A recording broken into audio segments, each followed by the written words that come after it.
Hello बच्चों, देखिए सामान्य हिंदी का पेपर है पूर्णांक 100 और 3 घंटे 15 मिनट। प्रारंभ के 15 मिनट परीक्षार्थियों को प्रश्न पत्र पढ़ने के लिए निर्धारित है। आप लोग तैयार कर लो। संपूर्ण प्रश्न पत्र 2 भागों खंड का और खंड खा में विभाजित है और सभी प्रश्न करना अनिवार्य है।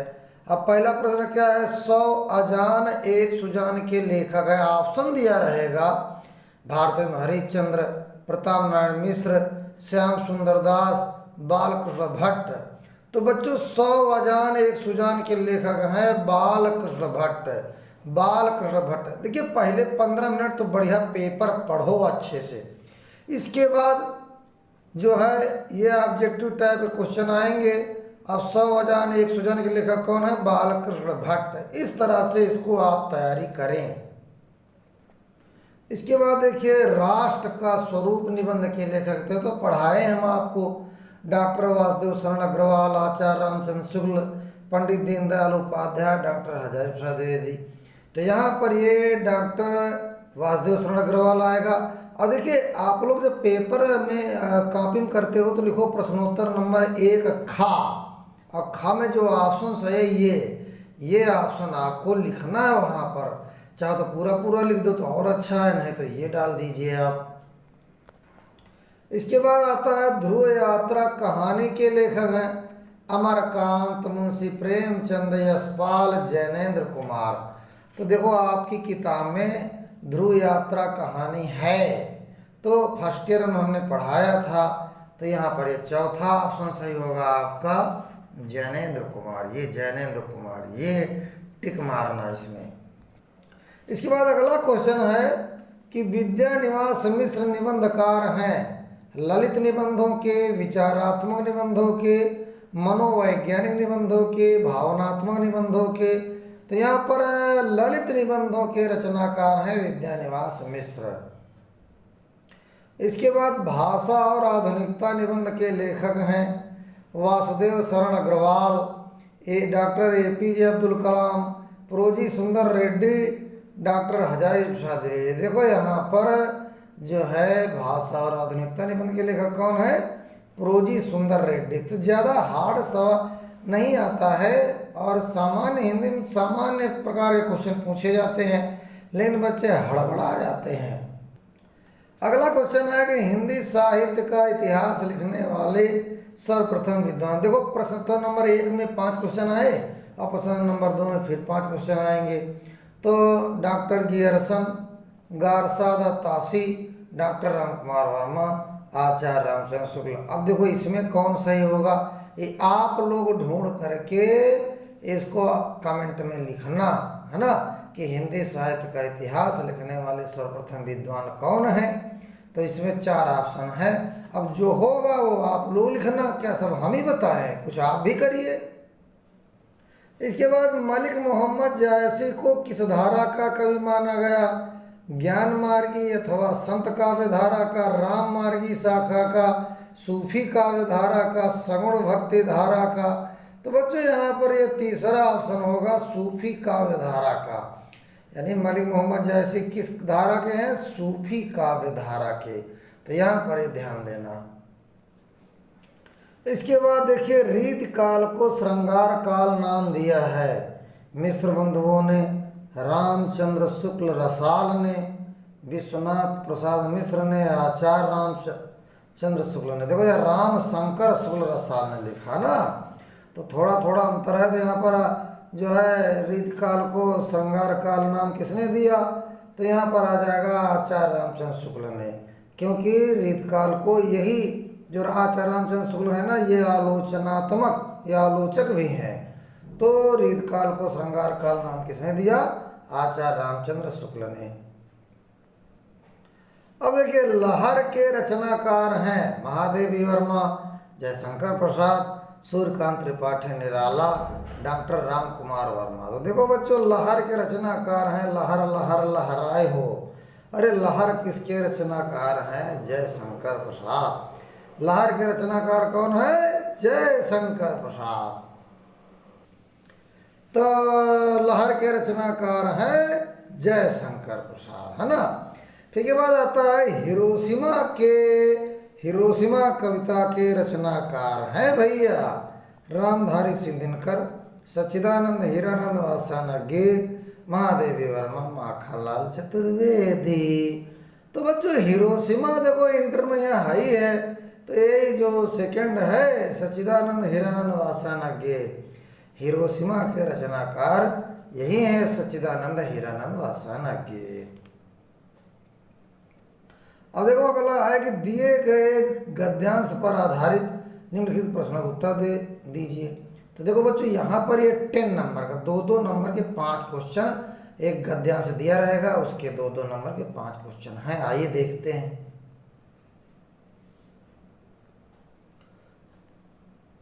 तो देखिए लिखा है जन का प्रवाह अनंत होता है, सहस्रों वर्षों से भूमि के साथ राष्ट्रीय जन ने तादात्म्य प्राप्त किया है। जब तक सूर्य की रश्मियां नित्य प्रातःकाल भुवन को अमृत से भर देती हैं, तब तक राष्ट्रीय जन का जीवन भी अमर है। इतिहास के अनेक उतार चढ़ाव पार करने के बाद भी राष्ट्र निवासी जन नई उठती लहरों से आगे बढ़ने के लिए अजर अमर है। जन का सततवाही जीवन नदी के प्रवाह की तरह है, जिसमें कर्म और श्रम के द्वारा उत्थान की अनेक घाटों का निर्माण करना। तो जन का प्रवाह का आशय लिखिए। तो साफ साफ ऊपर लिखा है, साफ साफ जन का प्रवाह अनंत होता है। जैसे पानी है अनंत है, जो जल की धारा आता है जल, फिर दूसरा जल आ जाता है, आगे बढ़ जाता है। उसी प्रकार से आदमी भी है, जन का प्रवाह सही आपको इसके अनुसार लिखना है। राष्ट्र निवासी जन किसके समान आगे बढ़ने के लिए अजर अमर है। उत्थान के घाटों का निर्माण कैसे, उत्थान माने विकास के घाटों का। रेखांकित की व्याख्या कीजिए, पाठ का शीर्षक उसके लेखक का नाम लिखो। ये जो 5 क्वेश्चन है ये 2-2 नंबर के आएंगे। इस तरह से 10 नंबर के ये क्वेश्चन बनता है। चाहो तो इससे करो और अथवा लगा है चाहो तो इससे करो। गद्य में 2 दिए रहेंगे। मगर उदास होना बेकार है, अशोक, ये अशोक के फूल का है ना। तो ज़्यादा परेशान होने की जरूरत नहीं ना है। मगर उदास होना बेकार है, अशोक आज भी उसी मौज में है। तो इसमें भी देखिए ये 5 क्वेश्चन आपके दिए हैं। ये 5 क्वेश्चन 2-2 नंबर के 10 नंबर के आएंगे। इस तरह से आपका पेपर आएगा, है ना। तो ये आप तैयार करना पड़ेगा। इसके बाद बच्चों आता है 4th क्वेश्चन। दिए गए पद्यांश पर आधारित निम्नलिखित प्रश्न के उत्तर दीजिए। हाँ, ये देखो दुर्बलता का ही चिन्ह विशेष पथ है, पर अबला जन के लिए कौन सा पथ है। यदि मैं ऊंचाई गई भरत से हो, तो पथ समान ही स्वयं पुत्र भी खोऊं। ठहरो मत रोको मुझे, कहूँ सो सुन लो, करके पहाड़ सा पाप मौन रह जाओ। ये आप लोगों को जो है कैकेयी के अनुताप से लिया गया है। इसी से आधारित 5 क्वेश्चन पूछे जाएंगे। राई भर भी अनुताप न करने पाऊँ, थी सा नक्षत्र निशा, है ना। और ये टपकाती रोती थी नीरो सवार। इससे 5 क्वेश्चन पूछे गए। देखिए 5 क्वेश्चन हैं, ये 10 नंबर के होंगे। अगर आप लोग जो है ये नहीं कर पा रहे हो तो यहाँ देखिए अथवा लगा है। नीरो सभा की क्या स्थिति थी, दुख, हाँ ये वाला, ये 5वां, ये देखिए दुख की पिछली रजनी भी ये श्रद्धा मनुष्य लिया गया है। इसमें भी बच्चों ये देखो 5 क्वेश्चन दिए गए हैं। तो जैसे इसको आप पढ़ोगे कि दुख की पिछली रजनी, बीच विकसता सुख का नवल प्रभात है। 5 क्वेश्चन देखो। प्रस्तुत पद्यांश के पाठ एवं कवि का नाम लिखो, रेखांकित से व्याख्या करो, नवल तथा गाथ शब्दों के अर्थ लिखिए। यहाँ तुम किसके लिए प्रयुक्त है और वो किसके लिए क्या समझे, ये किसका कैसा वरदान। तो इससे 5 क्वेश्चन इस टॉपिक से, चाहे इससे करिए चाहे इससे करिए। अब इसके बाद लिखा निम्नलिखित में से किसी एक लेखक का साहित्यिक परिचय कृतियाँ लिखना। प्रोजी सुंदर Reddy, doctor APJ Abdul Kalam, doctor Hazari Prasad Dwivedi. तो इनमें से आपको एक करना है साहित्यिक परिचय, जीवन परिचय नहीं लिखना, साहित्यिक परिचय। और अधिकतम शब्द सीमा 80 शब्द हो चाहिए, है ना। ये आप लोग करके देख लो। 5 नंबर का आता है, 3 नंबर का और 2 नंबर का। 3 नंबर का साहित्य में क्या योगदान दिया और 2 नंबर की रचनाएं लिखोगे, उसमें ये आपके नंबर जुड़ेंगे। तो देखिए अगर मान लिया आप लेखकों में लिखे तो लेखक का आता है साहित्यिक परिचय, लेकिन कवि में इसमें देखो 5 में का नंबर और फिर 5 में खा नंबर। खा में क्या है, कवि का साहित्यिक, कवि का है, कवि का साहित्यिक परिचय देते हुए उसकी कृतियों का उल्लेख कीजिए। जयशंकर प्रसाद, महादेवी वर्मा, रामधारी सिंह दिनकर। तो यहाँ पर इसमें 3 में से किसी एक का करना। यहाँ पर भी आपका 5 नंबर का है। साहित्य में क्या योगदान दिया, 3 नंबर मिलेंगे। रचनाएं लिखोगे उसकी तो 2 नंबर मिलेंगे।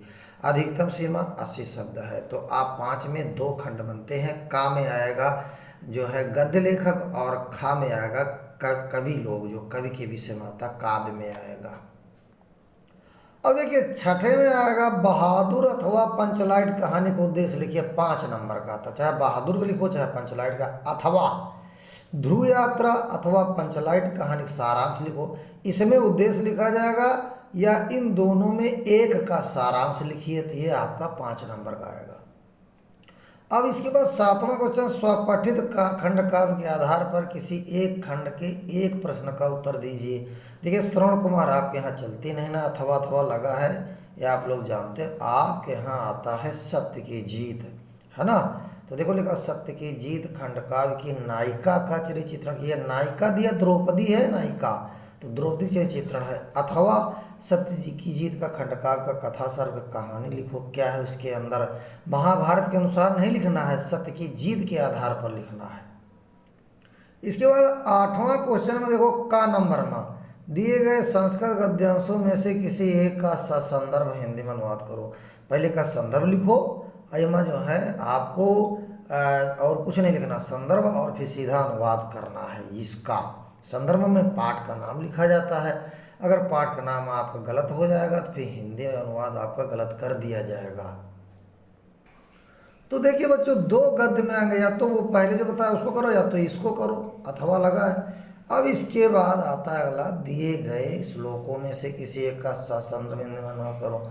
देखिए इसमें से एक श्लोक का करना है। ये आपका 1 हुआ, 2 हुआ, 3 हुआ, कई श्लोक दिए हैं, इसमें से एक श्लोक का अर्थ लिखना, संदर्भ लिखना है। फिर 9वें क्वेश्चन में आपका आता है बच्चों, निम्नलिखित मुहावरों और लोकोक्तियों में से किसी एक अर्थ लिखो। अब जैसे यहाँ अपना उल्लू सीधा करना, घी के दिए जलाना, 1 पंथ 2 काज, 1 अनार 100 बीमार, इसमें से एक का अर्थ लिखो, है ना। देखो एक का अर्थ लिखो तो 1 नंबर होएगा। अब प्रयोग लिखोगे तो 1 नंबर और मिल जाएगा, 2 नंबर का आता है। लेकिन इसमें जो है एक ही करना है, आएंगे 4 करना है, 1 का। इसके बाद निम्नलिखित शब्दों के संधि विच्छेद के सही विकल्प का चयन कीजिए। अत्याचार का सही समय ऑप्शन दिया रहेगा, है इसमें से आपको करना है। तो ये है, इनमें से ऑप्शन दिया रहेगा। नायक का सही संधि विच्छेद लिखो, देखिए इस तरह से आएगा। इसके बाद बच्चों दिए गए निम्नलिखित शब्दों की विभक्ति वचन के अनुसार सही विकल्प लिखो। आत्मना, देखो ऑप्शन दिया, इसमें जो सही हो वो करिए। इसके बाद नामने शब्द में विभक्ति और शब्द है वचन है, इसमें देखो। फिर इसके बाद निम्नलिखित 11वें निम्नलिखित शब्द युग्मों का सही अर्थ चयन कीजिए। अभय, उभय। देखिए अभय माने जिसके अंदर भय न हो, उभय माने दोनों, तो यहाँ पर ये बा नंबर ऑप्शन सही होगा। कुल, कूल, कुल माने क्या होता है वंश, और कूल माने किनारा, तो बच्चों यहाँ पर ये दा ऑप्शन सही होगा। फिर निम्नलिखित शब्दों में से एक शब्द के 2 अर्थ लिखो। पत्र, तीर, अनंत, 1 का लिखना है। पत्र माने पत्ता भी होता है, पत्र माने पत्र भी होता है। इसके बाद अगला है गा नंबर। निम्नलिखित वाक्यांशों के लिए एक सही शब्द का चयन करो जिसका ज्ञान कम हो। अल्पज्ञ, अज्ञेय, अनजान, अक्षम। अल्पज्ञ होगा इसका। जंगल में स्वयं लगने वाली आग को क्या कहोगे? सर्वाग्नि, बड़वाग्नि, जठराग्नि, दावाग्नि। तो इसको ध्यान दीजिए आप। निम्न के शब्दों में से 2 वाक्यों को शुद्ध करके लिखिए। कृष्ण और राधा नृत्य कर रहा है, सूर्य पूरब में निकलता था, मैं कलम के साथ लिखता हूँ। तो इसमें से किसी 2 वाक्यों को शुद्ध करके लिखना, 2 को, तब आपको 2 नंबर मिलेंगे। यहाँ पर भी देखिए 12वां क्वेश्चन, श्रृंगार रस अथवा वीर रस का स्थायी भाव बताते हुए उसकी परिभाषा का उदाहरण दीजिए। यमक अलंकार, अथवा लगा है, चाहे श्रृंगार करो चाहे वीर, चाहे यमक करो चाहे रूपक, दोहा करो चाहे सोरठा है। अपने क्षेत्र में प्रदूषण से उत्पन्न स्थिति का वर्णन करते हुए नगर पालिका को एक लेटर लिखना है, या अपनी उच्च शिक्षा प्राप्त के लिए शैक्षणिक ऋण प्राप्त करने के उद्देश्य से किसी बैंक के प्रबंधक को पत्र लिखिए। अब ये 14 में देखिए, निम्नलिखित विषयों में से किसी एक पर अपनी भाषा शैली में निबंध लिखिए। जीवन, किसी एक पर निबंध लिखना, किसी एक पर। तो इस प्रकार से आपका पेपर